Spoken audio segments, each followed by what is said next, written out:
Hello বন্ধুরা, রেলপথ ভ্রমণ পিপাসু মানুষদের অন্যতম পছন্দের একটি যানবাহন। আমাদের দেশে রেলের ব্যবহার তেমন একটা না থাকলেও বিশ্বের এমন অনেক দেশ রয়েছে যেখানে তাদের দেশের অভ্যন্তরীণ ও আন্তর্জাতিক রুটে চলাচল করছে হাজার হাজার ট্রেন। অন্যান্য ভ্রমণের তুলনায় সত্যি ট্রেন ভ্রমণ অনেক বেশি রোমাঞ্চিত।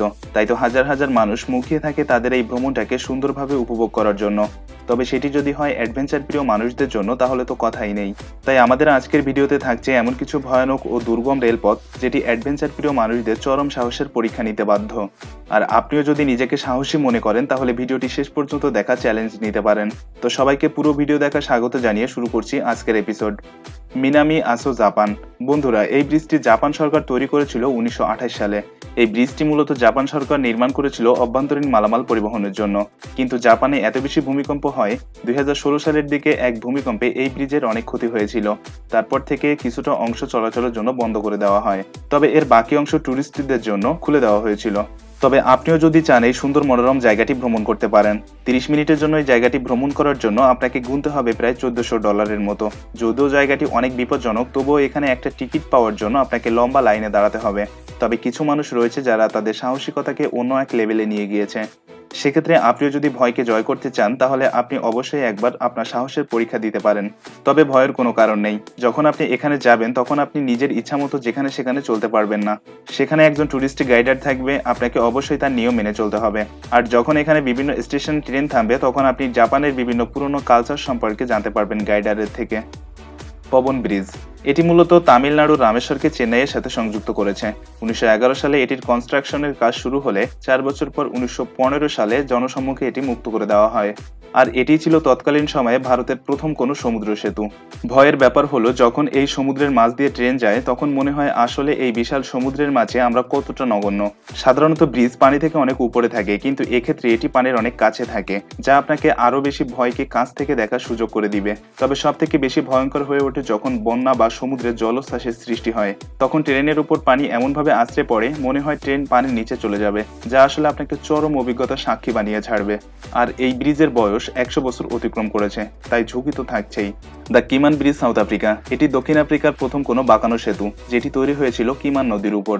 এই ব্রিজটি ট্রেন ভ্রমণকারীদের জন্য জমকালো এক সুন্দর দৃশ্য উপভোগ করার সুযোগ তৈরি করে দেয়, যার কারণে ব্রিজটি কিছুদিনের মধ্যে টুরিস্টদের আকর্ষণের কেন্দ্রবিন্দু হয়ে ওঠে। 210 মিটার লম্বা আর 36 মিটার উঁচু এই ব্রিজটি। এটি বয়সের দিক থেকে প্রায় 100 বছর।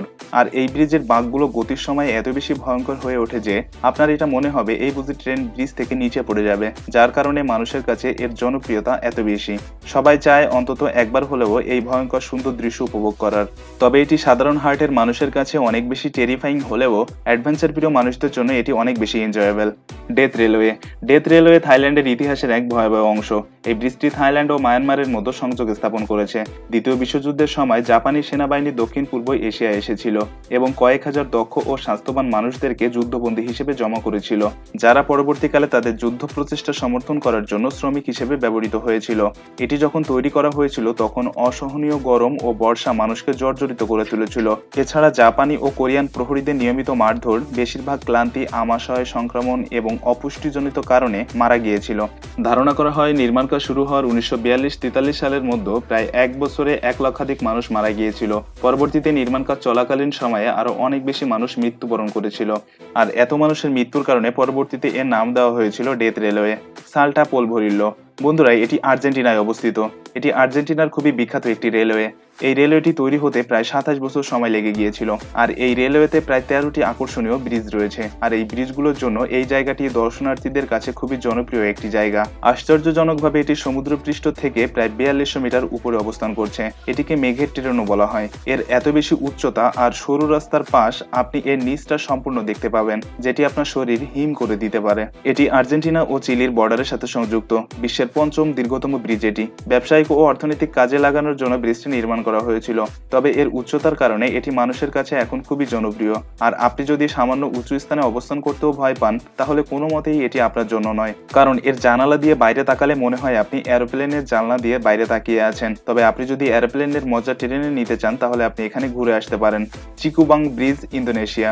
এটি ইন্দোনেশিয়ার সবথেকে লম্বা ব্রিজ। এটি প্রায় 300 মিটার লম্বা। 1906 সালে 100 বছর আগে এটি নির্মাণ করা হয়। সমুদ্র পৃষ্ঠ থেকে 80 মিটার উপরে উপরে রয়েছে এটি।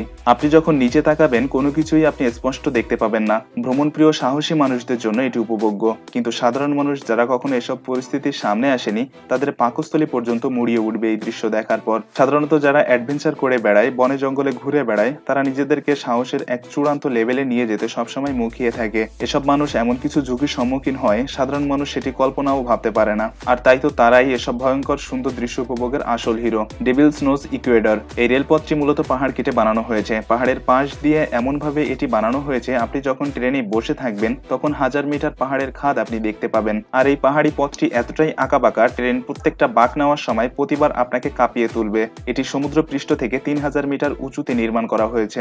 আর এখানে ট্রেন ও যাত্রীদের সাপোর্ট দিয়ে রাখার জন্য কোনো সাইড গার্ড নেই, মানে কোনো কারণে যদি ট্রেন লাইন থেকে সরে যায় তাহলে এক মুহূর্তে সব শেষ করে দিবে। ছাই ছাড়া অবশিষ্ট কোনো কিছুই পাওয়া যাবে না। তারপরও জায়গাটা এতটা বিপজ্জনক হওয়া সত্ত্বেও লক্ষ লক্ষ মানুষ এখানে ভ্রমণের জন্য আসে। তারা জন্য ভয়কে জয় করার এক মিশনে নেমেছে। আর এই ভয়ই যে মানুষের কাছে এতটা সুন্দর হয়ে থাকে তাই হয়তো মানুষ বলে ভয়ঙ্কর সুন্দর। বন্ধুরা, আজকের ভিডিও এই পর্যন্ত। প্রকৃতপক্ষে একটা ভিডিওতে সবগুলো ভয়ঙ্কর রেলপথ ও ব্রিজ সম্পর্কে বলা সম্ভব না, তবে আমি আলটিমেট ফিনিশিং দেওয়ার চেষ্টা করেছি। আর আপনি যদি এই ভিডিওটির পার্ট 2 দেখতে চান তাহলে আমাদেরকে কমেন্টের মাধ্যমে জানাতে পারেন। আর যদি ভিডিওটি আপনার ভালো লেগে থাকে তাহলে লাইক, কমেন্ট, শেয়ার করে আমাদের সাথে থাকার অনুরোধ রইল। ধন্যবাদ।